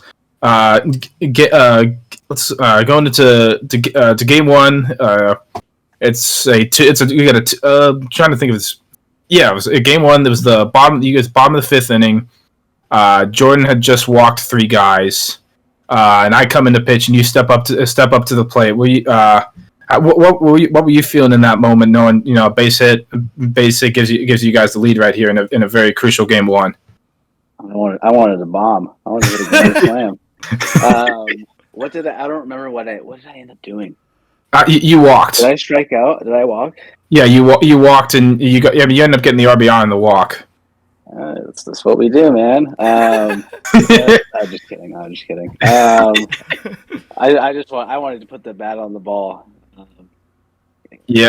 Defense is hard, especially with the fields aren't huge or anything. So anything that's hit has a chance of getting through and being a base hit. So I guess just put the bat on the ball. Yeah, and our whole strategy. I kind of asked Ben a little bit, who's the captain of the Wise Guys, kind of how your games went and trying to get some scores and stuff for the podcast and things like that. And he told me, and it was our strategy was to, especially after that 13-2 game you guys beat us, was really just to avoid you when you're hitting. It's if you're not getting the first 2 pitch, like when first 1 or 2 pitches to be a strike, just go ahead and walk them, and just because we know you were the most dangerous hitter on your team, and the way you crushed the ball was unlike anything I've ever seen from anyone else in the league as well. When we first faced you guys, I didn't know a whole lot about you, especially hitting wise. But once I saw you there, I was like, yeah, I'm going to try not to let him hit again. Well, that inside pitch you threw to him that went like to the bottom inside corner of him, and you hit it like out way in left field. Yeah, I threw a pitch. I swear it was like at your shins, and you hit it the hardest I've ever seen a wiffle ball hit. I remember that one. Yeah, I remember. That one was crushed. That one's on video too. If you want to go check that out, see how amazing that was. I mean, I looked at Steven and he's like, "How?" It's like there's nothing more I can do. But at that point in the game, I was like, I remember I got to a 2-1 count. I was like, yeah, I'm walking him right here. I knew you were the most dangerous hitter in the lineup, and I had already made a couple mistake pitches in which you got a triple and a single off of me already. So I'm gonna take the risk. We're gonna make it a 1-run game, and somehow it worked out for us. I'm not quite sure how. Brandon, who was up next, hit a hard ground ball hard line drive right to me. I just barely stopped it with my chest and stuff like that. I remember that one. That sucked. Yeah, I remember that. That was the big one. Then I was able to get the next 2 outs. And then actually, we were talking about here the 6th. So by the time we got to the 6th inning, I had run out of innings, and Jordan was very shaky in that 5th inning. So Justin, as we mentioned earlier, you might have gone into pitch if Jordan was struggling there. It was pretty close, but well, I started throwing warm up pitches in their corner, and I was like, my mentality there was like, maybe I can throw them off if I just start warming up randomly and just see hey, they're gonna go to the guy who sucks, and I'd be like, yeah, look at try me. to do a different look. Well, I've never seen you throw, so I don't know how good or bad you are. So imagine if if I'm trying to hit a target with a bow and arrow, all the arrows don't even go towards the target; they just go this way or that way. That's how it goes. That's fair. It's hard, man. It's hard. No, it is hard. The process of just learning how to pitch, and I don't know how it was for you when you started learning how to throw wiffle balls. Obviously, you excelled in it in your first season. I wanted to go over some of these numbers too. For a rookie of your caliber, we've never heard of a 1.71 ERA for a guy in his first year in the league, or 59 strikeouts, or a flat 500 batting average with 8 home runs and OPS of 1.9 916. Like those numbers for a rookie are like someone for a guy who's already had experience playing in the league. But obviously you play in SoCal as well. But in a very short amount of time, like you said, like after COVID, like learning it, like what was that like? How's that process like built in? Like, did you watch a lot of videos? Like, do you pay attention to a lot of it? Sort of. I think when I first started throwing, I only had probably two pitches. It was a slider and then kind of like a screwball type of thing. And I remember always thinking, I want to throw more pitches. I want to throw more pitches. So I think I looked up a couple of videos like, oh, what are these grips?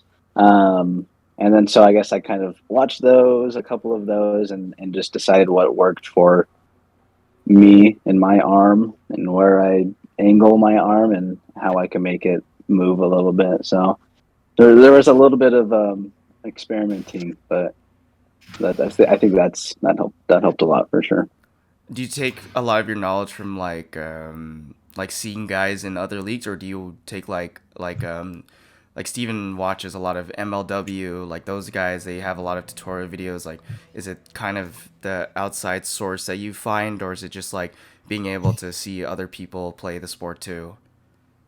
I think more so watching other people, and then getting out there and trying it too, and figuring out what works, what doesn't work. I think for me, the best thing is doing it myself, because I mean I can watch a video and do the same grip, but it's not necessarily going to move the same way as this guy throws it or this guy throws it. I know that talking to a lot of other people who are good and kind of getting insight on them helps a lot too. So. Yeah, absolutely. Yeah, it's football pitching is a very tough trick to learn, and just the way you see it, the way you, I mean, the way that you got like you pitched, you got like True pitches and like Dylan pitches. It's very, it looks a lot easier than what they're making it, because you guys are just constantly throwing strikes and getting people out. So it's and especially for you in your. I remember my first season in the league was last spring, and I pretty much just had a curveball, and that was about it. So I had something like a 5 ERA or something like that my first season. It was not pretty, because I was at that point I was only used to the scuffed wiffle balls, whereas these were like brand new, and these were moving the opposite of what I wanted. So it was a big change for sure. Yeah, I agree. Yeah, we were talking to Jordan like last week. He only had he won a Cy Young award just throwing a fastball the entire time, and then this season our goal was to kind of get him to learn some of those like breaking pitches. And was that 43-mile-per-hour pitch against PJ, or was that somebody else? No, it was against Bobby. It was a 3-2 pitch to end the game. Right. For the first game, correct? Yeah. That's the way that ended game one. Well, I want to get your reaction to that, PJ, if you were paying attention to that last pitch. But like we know, it was. You can say that. You can say that. I don't. Shoot, I don't know if I remember. It's after we lost, I tried to delete everything and forget everything from those two games because, whew, but I don't. Yeah, it was like a very slow like slider pitch. Well, I mean, I don't even remember, if I'm being honest. Yeah. Well, it's good because for athletes, like for all of us, because we obviously have experience like playing sports. Like you definitely want to, like after like a tough loss, you definitely want to be able to erase all that stuff from your mind, like do a hard reset and then come back and do it again. Like for us, when we played against you guys, like I remember I broke a bat in front of you guys. Not this again. But it took like a hard reset for us to like say, okay, let's forget about it. Let's come back. Let's be stronger and let's figure out what we did wrong and everything like that. But I still think that both of those games were really close either way. I think the biggest one was the catch that Steven had out in left field with that robbery. And I know it was Mr. Brandon that hit that one towards left field. I'm sure everybody had a mental picture of that one.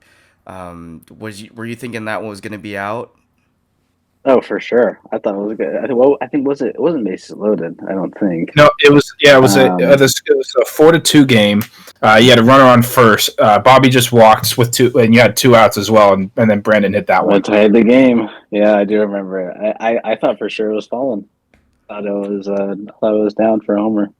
Yeah, I don't know. I just started running. I thought I had no chance at it at first, and then I saw it just kind of hung up long enough. I hit it towards myself, and then I just brought it into my body. I was not letting that drop, and I let my emotions go for a little bit because I knew how big that was. At that point, Jordan struggling a little bit on the mound. Since I made that catch, that was his second inning complete, and he didn't. And I could pitch the rest of the game. That was a that was a big series. That was a big turn in the series. Kind of one of those plays that kind of makes or breaks the whole series and things like that. Yeah, for sure.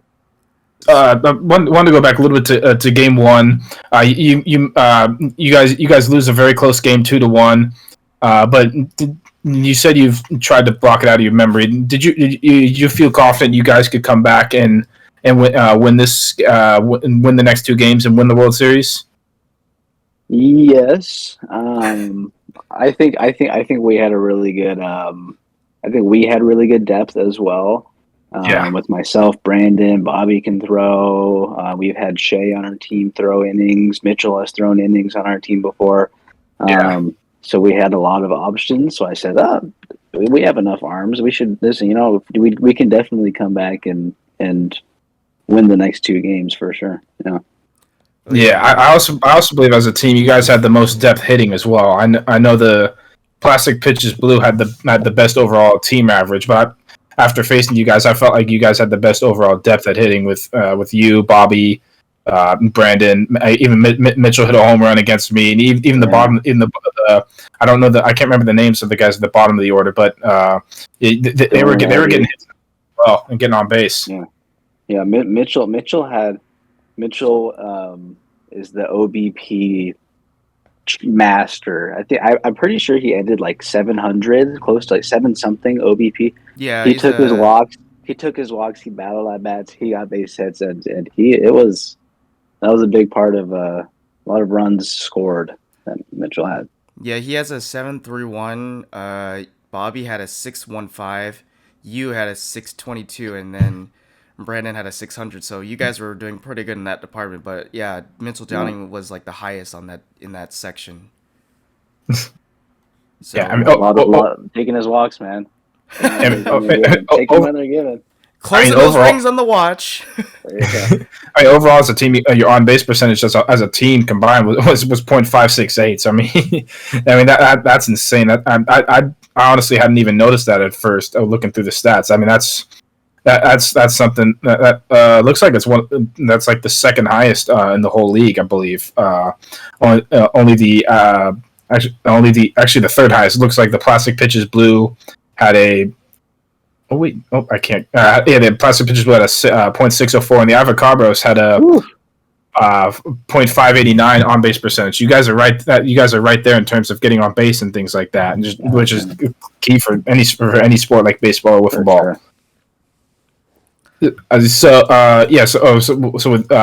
game 2, trying to think with game 2. Game 2 was also a very close game for you guys as well. I mean, as we mentioned before, that catch made a huge difference between a tie game and us still being up by 2. I mean, but we at the end of the day, I know we did win the series 2-0, but it didn't feel like a sweep at all. It felt like both games could have gone either way, and it maybe even deserved to have a third game because of how good both teams were on the day. I would have loved to play a third. It was just one of those. It was just one of those. I was making sure you didn't hit, to be quite honest. I noticed, but from the first to the second game, especially guys like Bobby and Mitchell, they started scooting closer to the plate, which resulted in them just taking pitches away, which was extremely smart. Because you like for Mitchell, for me, he's taken away my slider and my side drop and things like that. But with you, I started kind of one thing I started kind of noticing is my submarine knuckle drop. There was a pitch that happened to be working against you. And once I figured that out, I started kind of using it more. And that's even the last pitch I used against you to win the World Series, which I looked back at the video and you barely missed it. I wanted that thing, man. An inch lower, and that thing's going out. So it's hard because those ones when you're down, when you're throwing submarine, or when you're down low, 99% of the time people are throwing a riser to you. Yep. So it's weird to see something not going up but coming down instead, and I think that's why it was so effective. Yes, especially with mine. Mine starts up and then it breaks into you and breaks down as well. It's a weird one that's been effective for a lot of the year, but I hadn't really. I had just sometimes I'm just out there pitching. I just forget about certain pitches sometimes, and I need to learn how to throw one of those too. Yeah, I mean, we can talk more after. We could talk more. I can send you some stuff if you want to learn more about that. So, but as we you barely missed on the last pitch to lose the World Series. What were kind of your thoughts after that happened? Were you like disappointed in the way things went, or was like what were your thoughts going through your head after the game? I think the first game was a lot more disappointing than the second game, just because it was 2-1. We had more opportunities to score. The second game was, what was it, 5-2 final score, 6-2 or 6-1? It was 5-3. Oh, that one's pretty close too. That one felt like you guys just played a better game than we did. The first game, I thought it was super close all the way through, and it was just kind of one swing, one hit, one pitch away from that being the other way around. But the second, so the first one hurt. And the second one was just it was disappointing. But I understood that one a little bit more. That one was. You guys played very well. That first one, you guys could have exploded for about 5 or 6 runs, and especially that 5th inning, you guys had bases loaded, nobody out, and you had already walked to bring in a run. That was a series that really that game could have really gone either way. Oh yeah. And even the second game, right away in the first inning, Mitchell gets a 2-run homer off of me, and one thing that we also talked about as a team. Because of that All-Star game and you pitched so much, Jordan Dreschler started feeling more confident against you, to be quite honest. And in the first game he was able to get one, and the second game he was able to get another home run as well. And I think that All-Star game helped his confidence as just because I mean, no one's really been able to hit you or really get many home runs off of you at all, and then to see that, I was shocked that Jordan hit like that. Yeah, he owned me. He owned me that day. Yeah. I mean, you own just about everyone else in our lineup. I think I got one hit that whole World Series. So. Yeah, show us the shares in the frame. Are they back there? You owning us? Oh my god. He's probably got one, you know. I mean, the Packers own the Bears, right? So. Oh please. Oh please. Oh my god. No, that's just a funny thought, but please continue. Oh man. Well, I wanted to get some insight from you, PJ. Talking about all this, and you played in the various other leagues. Like, is it just SoCal wiffleball, if I'm correct? Yes. Okay. Yes. So, coming to OC wiffleball and then playing SoCal at the same time, like, it's different because the rules are different. The speed's a lot different. The bats are different. Obviously, you guys run bases rather than where we use cones to judge where you guys are placed for ghost runners on the bases and things like that. Is there things that you like about OC wiffleball or SoCal wiffleball that you would put in, like, let's say, like a hypothetical league that you would do of your own? Like, is there things you would adopt from those two leagues and put them into one? I do like defense aspect of it. I think it adds another factor that requires some more athleticism, maybe, or some more like coordination to make sure that we're in the right spots and we're making sure we're moving and getting over. I really like that part of it. The speed is 10 miles an hour faster too. I don't think even throwing ours was 63. Or OC's is 63, right? It's technically 62, but there's other rules and stuff for 63, but it's basically 62. Yeah, my arm can barely throw 62, and I don't know. I think it's going to be a huge difference because I haven't played in the season down here in SoCal Wiffle yet. Mhm. Ours comes up in the next few months or so. So I'm curious to see how my arm's going to do trying to throw 72 instead of 62. But when you throw harder too, the balls are going to move a lot more because they're going to be spinning more. They're going to be, everything's going to be that much nastier. So I think it's interesting, but I do really like the defense aspect of it. Like sorry, Steven. No, go for it. I wasn't going to say, you go for it. Do you mean like that entropy factor of just like, anything can happen in terms of defense? Like someone could drop a ball or it could get by and then you guys are running the bases and stuff like that. Is that what you're referring to? Yeah. I like having to, it really makes you earn it. Having to make when someone hits a ground ball, you have to make the play and throw it across and have the guy catch it, and so it adds another aspect to it and makes it very, very interesting because anything can happen. Oh yeah, absolutely. What was your question, Steven? I was just going to make a comment on that, but but the way I like the question you asked. It's a good transition to kind of from our league to the SoCal league. How did you first get involved with that league and talking with Dustin and stuff like that?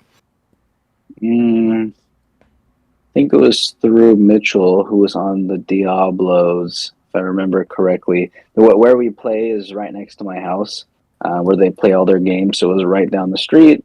Oh, okay. How could I not? Yeah. And play if it's right down the street? I could have walked there if I needed to.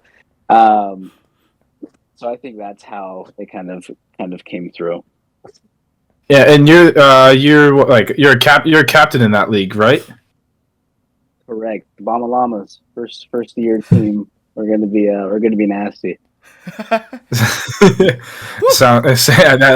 That'll be interesting. I got drafted to the SoCal Sharks by Walker Randolph, so it'll be interesting. I don't know anything about the schedule or anything, or if we play each other, but that'll be interesting. I've done some practicing at 72 with the scuff balls, and that's how I first started playing wiffle ball, was just on my own, just throwing hard, like with those more rules, and I kind of had to adjust to play the OC wiffle ball rules. But I'm looking forward to get back to going into those rules again. Yeah, it's a lot different. Yeah, but it is. Yeah. Yeah, I went out was like first week of March or something like that to go do some a practice game against another team, and it's definitely a lot different, just especially the speed and stuff, and it's just a lot more catching up, and sometimes as a hitter, sometimes I felt like I could get away with like a weak ground ball to the left side. With the OC wiffle ball, you could kind of, if you hit a weak ground ball, it's going to get fielded by a guy and just kept in front of the cones. But with SoCal wiffle ball, I felt like I'm fast enough. I could be able to beat out a ground ball. I just hit it to the left side. I feel like I can beat it out every time. So both have their ways. I think I'm very much looking forward to this SoCal style. It's been something I've been wanting to do for a while. So I'm very much looking forward to it. It's gonna be fun. Do you enjoy because I know most games are like 2 innings, or is it 2 innings, right? They're three. You play 2 games on the day, and you play 3-inning games. Do you like the 3-inning games, and like how they have the rule with if you get hit by the pitch, it's 2 balls, correct? Yes. You like those kind of Correct. rules to be in that league? Yeah, I like the longer games. I think 6 innings is. I like to play more. Even though if you play 2 games, 3 innings each, it's still 6 innings. But Yeah. I like the longer 6 inning games. And I don't mind the hit by pitch 2 balls. It makes you throw. You're forced to throw more strikes, and it makes you have to be that much more dialed in. So yeah, I think it's cool. It works for a tournament style thing, which is basically Oh what it yeah, was in the winter. I mean, those conditions weren't ideal either, though, Oh with the man. rain and stuff. yeah, it was tough. Yeah, it was brutal. But Well, it I was wanted to still fun react to though. that. Like, how was that for you guys? It was cool. We played. We had, I think it was myself, Mitchell, who was with us on the Diablos, was on the team, and then we had 2 other buddies that we have played with in the past, and it was freaking wet out there. It was Yeah. so every field was super muddy. Pitching, it was every pitcher's mound had a giant puddle in it, but it was a Oh man. lot of fun. Even though it wasn't super comfortable, it was a ton of fun. And we played. I think we ended up as the 3 seed after pool play, and then we had a Okay. first game bye, and then the first game after that we had to play against Brandon's team, Oh yeah. and they were just absolutely disgusting. The best team I've ever seen. They were unreal, but it was a lot of fun. It was cool. Yeah, yeah, and obviously Brennan's team went on to win that tournament as well. I mean that Yeah, they were we we nasty. we we got to we never played Brandon's. We played the other Vegas team, the Las Vegas Knights, and that was a pretty close game. I mean, we didn't get to finish that game. We were up 3-0, but on that day, it was me, Justin, we had Ben from the Wise Guys, we had Dylan Hoffman, and we had Jordan Dressler out there as well. It was a very tough day, especially I was doing a lot of the pitching. That fourth field, it was a whole puddle in the ground right in front of the mound where it was going up past my ankle whenever I landed the pitch. It was not fun. Yeah, you just had to wear it at that point. I know Brandon had like grocery bags over his feet, inside of his shoes, so Oh his feet man, wouldn't get wet. I mean, he was taking it serious. yeah. It paid off for him. Yeah, Oh yeah. yeah, But yeah, we actually so you guys finished right behind us in the pool play. Then we finished as the number 2 seed. I don't think we didn't give up a single run during the whole. We went like our combined scores was like 9-0, and then we had our bye, and then unfortunately we had to play Dustin's team in the quarterfinals. So, but yeah, that was good. that one's one of my top. The game against Dustin's team is one of the top wiffball games I've ever played. Just in terms of the way it went. I mean, we were up 5-0, and then all of a sudden it's 5-5. Dustin comes out to pitch the third inning, and he cramps up and on his first warm up pitch and things like that. And Justin's out there helping him. It was Oh no, that was we ended up going 5 innings, and unfortunately we lost 9-7. But it was still a very good game. But I didn't know this. I didn't know you were in our league at the time, but at the SoCal Wiffle tryouts, you were out there and you were throwing to me. What was that? Was that your? What was I going to ask? How did that tryout day was? I think it was January 7th. How did you feel like that went for you overall? Just kind of seeing the guys out there and seeing what's up with some of the other newcomers trying to come in. Yeah, I thought it was cool. It's always fun to see people you haven't seen before, see them play, and I always enjoy that, just to see other people out there and facing new people while I'm pitching too, and they're hitting. So I mean, it's always fun. Yeah, I wanted to talk about that. Like from the tournament in the winter, like that team from Vegas that we played, their pitching limit speed is actually like it was like around like 50, mid 50s or something. So like they're used to throwing that really slow pitch, and we're like used to like as soon as we played Dustin's team, they're throwing like high 70s and stuff. Like the adjustment level in that tournament was crazy. And then I don't know if you guys faced them, but then there was that like team of like little kids or whatever, like middle school aged. I think we did. Yeah, the Long Beach team. Yeah, those guys. I mean, they were like lighting it up. I heard from what it seemed like. And then there was that one team with like that older dad and like his two twins or whatever. They're like the number one seed apparently. Um, Oh yeah, I remember that. Yeah.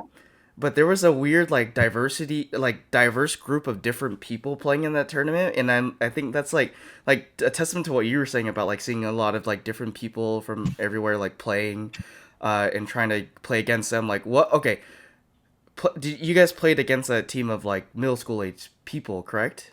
Yes, yes, we did. Were they really as tough as people were saying? They were solid. They were solid. I think we won that game. I think it was only like 2-0 though. But some of these, my arm can't handle. I feel like I'm getting old, and my arm can't handle throwing too much anymore. But these younger middle school kids and whatnot are, some of them are the nastiest. Because their arm can do these crazy things that my arm probably, if I moved it correctly, might be able to do it. But they have just rubber bands as arms, and they're able to do these crazy things. So. Yeah, absolutely. But Yeah, I it's mean, nuts. like, Steven even talked about like that. There's a one guy, and he like basically idolized him like for how well he can pitch. Is Oh yeah, the yeah, Asian yeah. guy, right? What was his name? Yeah. James Lee. He's like I'd seen his video. There's a company that makes wiffball strike zones called Homestand, and I had seen this dude's curveball, and it looked like nothing I had ever seen. It is All nasty. of a sudden, I found out he's 15 and he lives in Huntington Beach, and actually he got drafted first overall by the Dolphins in SoCal wiffle. So I believe from what I heard there was some kind of trade involving the Sharks, my team and his team, like trying to, because I heard they really wanted this guy because he's nuts. So but It was really good. we'll see how that is. But all of a sudden I just see him walk out there because I've been telling Justin about him. Like for a couple weeks before that, showing him videos what we could possibly face in the tournament, and Justin goes and watches the videos. He's like, "Oh no, I do not want to face this." No, he was. I remember I faced him. He threw like this huge curveball that it was almost like an ephus, but Yeah, it was a curveball. And I remember I just stood there and watched it go up into the sky, and then bing, right into the strike zone. I was like, "Oh my god!" yeah. Now you know how we feel when we face your drop your drop ball all the time. It's from that's where I learned it. It's from him. Ooh, the trade Yeah. secrets. But Yeah, I it's mean, nuts. those younger guys and how they're able to throw stuff like that is insane, and it's beyond me. For me, like you guys probably could reach that level. I don't know if I could reach that part, but like it's insane the level that those guys can reach at that young of an age. I mean, like guys like Dustin too. Like they originally played baseball, but they're all done with playing baseball. Like this is their like that's their entire livelihood is to play wiffle ball, and be a part of that league, which is crazy to think about. You know, making that part of their like career essentially. That's the dream. Get drafted by the MLW, you know, get over there, right? Fly out or whatever it is, but it's crazy. Even hitting like in that condition was like there was a bunch of video of us just like slipping and sliding, like you couldn't run the bases at all. Like you hit one ball and your foot was stuck in the dirt and you could not move, or if you tried to like Like grip you're on the skates. ground. Oh yeah. If you're trying to grip the ground, you are sliding like immediately at the plate. It was Yeah. hard. It was tough, but Was I it- mean, it was fun. It made there was very few hits in all of our games, just because even when you do hit it and it's to the wall, you still have to run to first base, which Yep. takes probably 15 seconds to get there because it was so wet. But it was cool. It was fun. Yeah, I remember like you probably hit like a hard hit ball. You're thinking, okay, this thing's gonna bounce off the ground, go somewhere else, and give the defenders a tough time to go grab it. But then there was a few instances where the ball were literally like you hit it and it just like implanted into the ground and it's like just stuck there. Like oh okay great I see. And there's nothing you could do about it. Like if it's in front of a defender, they go grab it, it's over. So Yeah, pretty interesting conditions. Like definitely uncomfortable, but I thought it was fun overall just to be a part of that.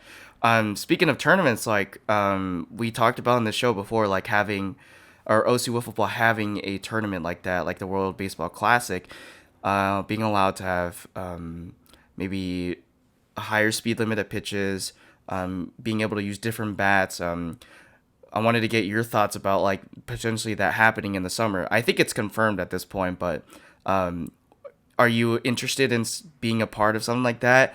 And what are some things you would look forward to if you were to be a part of a tournament like that?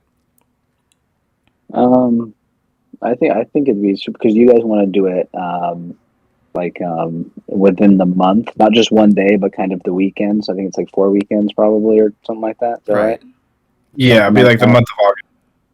Yeah. So I mean, I think that'd be super cool. My favorite part is messing around with the bats and whatnot, just to get an extra little something on it instead of having nothing on it. It's definitely a huge difference, and I think it's fun to be able to mess around with it a little bit and be able to, I mean, hit the ball harder and farther. So Yeah, there's been some discussion about possibly changing some stuff for the future if we want to start doing stuff like that. But we'll see about that.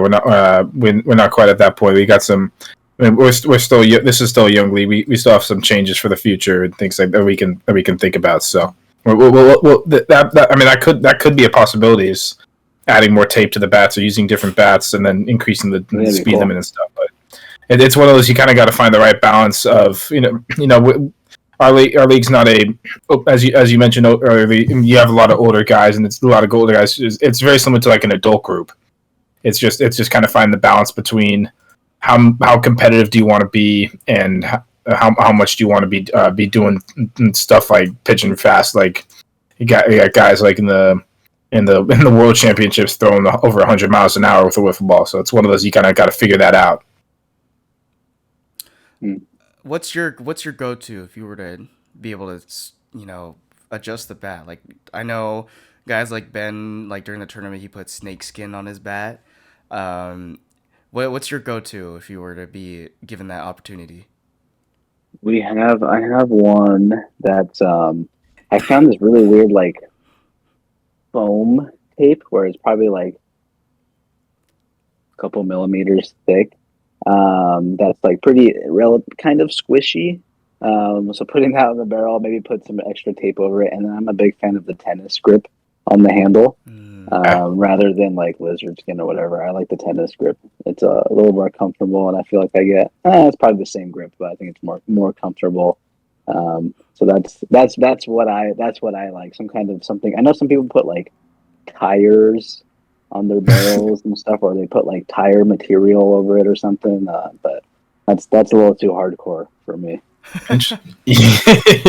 Yeah, interesting. I hadn't heard of the tennis script before. I hadn't thought about that.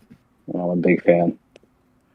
I know there's Interesting. some people trying to do like wiffle ball bats with like like the axe grip on there. There's some people who are trying that out or whatever. I know there's some there was some bats I've seen like Steven showed me a bat with like a wooden bottom but like a plastic top and it had like a big barrel on it. You could legally Uh, use that in a wiffle ball game, but yeah, that's yet to be seen later on. But um, well, we got the next season coming up here pretty soon on Tuesday.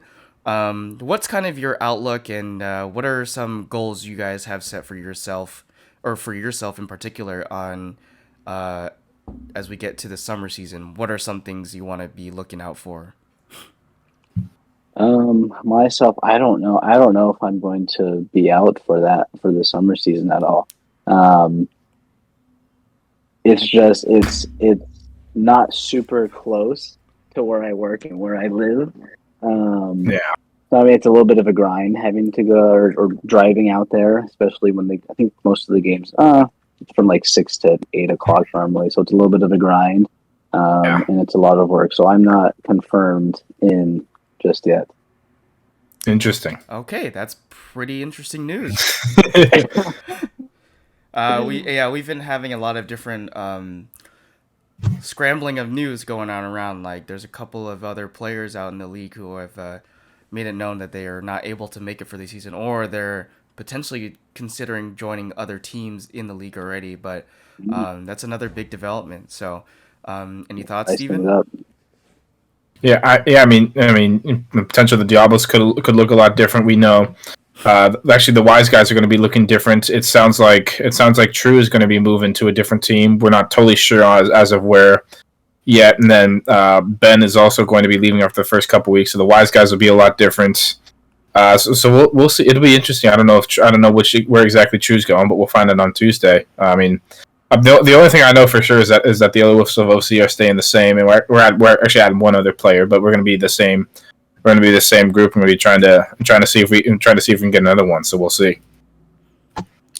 I wanted to ask you if have you watched any other episodes before this, or is this your first time? Myself for the podcast. Yeah, just like if you've ever seen any other episodes Oh previously. yeah, Okay, oh yeah. I haven't. I didn't see the one that last one you guys posted, but I think I watched the others as well. okay. Well, we appreciate you being able I've to seen all of watch them. it. Yeah, we love Yeah, it. yeah. Yeah, We love it. appreciate That's what we do this for. So, That's right. we talked about having two different divisions at some point. Whether it will most likely probably going to happen in the fall season. If you're around, obviously. Um, what do you think about that? Like, because we've had two different situations that we discussed here.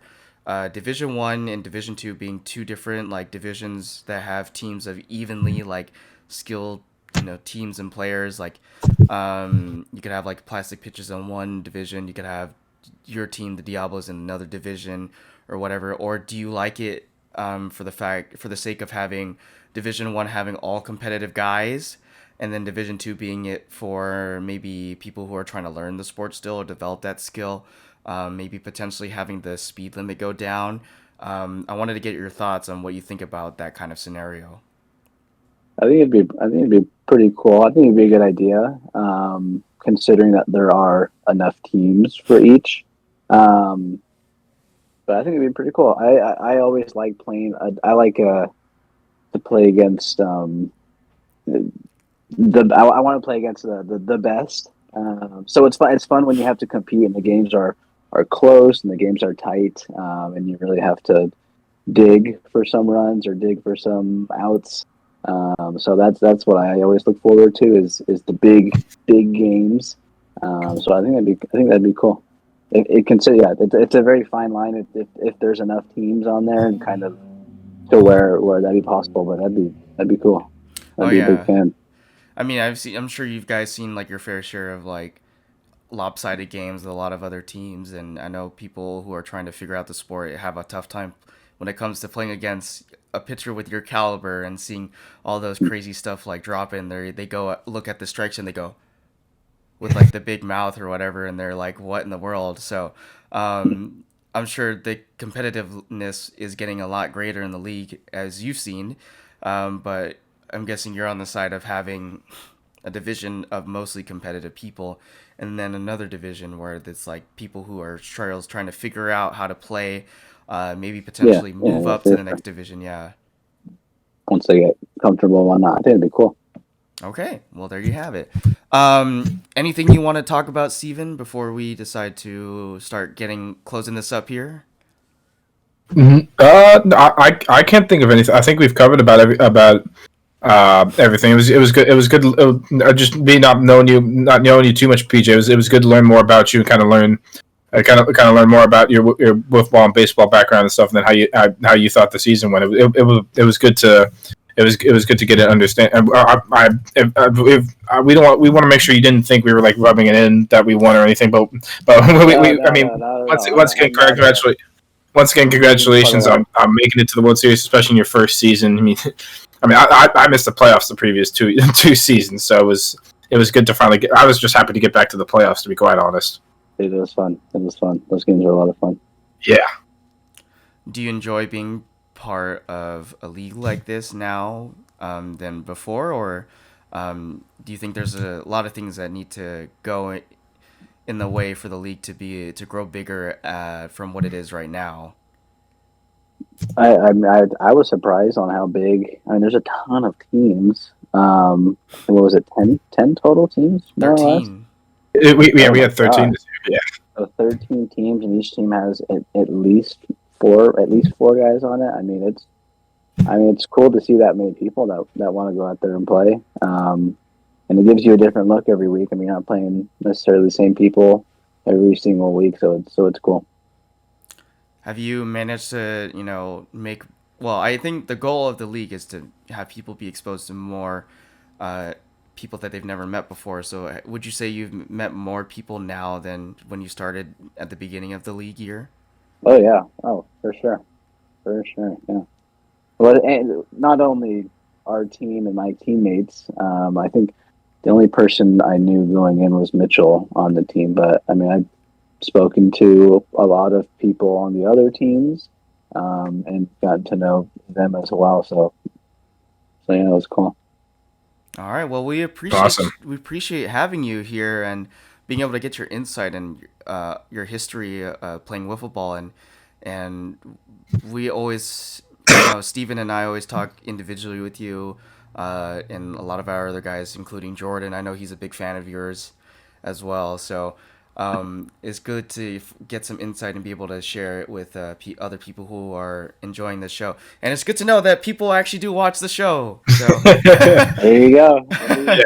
So yeah, we appreciate it. Keep sharing it with your friends. Share it with anyone you might think might be interested.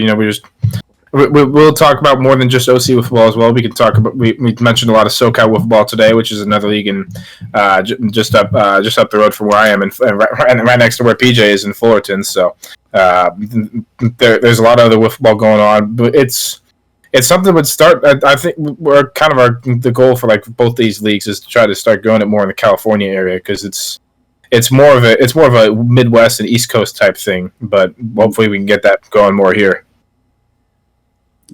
Try to get it growing. Yeah. Sure. Well, we appreciate your time, my friend. It's been really fun having this talk with you and having you on the show. And hopefully you have a great day, and we'll see you hopefully pretty soon at some point. Yeah, that's right. Thanks, guys. Absolutely. Have a good one. I appreciate all the audience members who watching this show, and appreciate you and your thanks. Go ahead and make sure you follow the official Hunky Dory Sports Show or the OC Wiffle Ball Instagram. This has been Justin Lee and Stephen Hayden and our special guest PJ Gordon on That Scuffed Up, another edition, and stay tuned for the next one. We'll see you guys next time.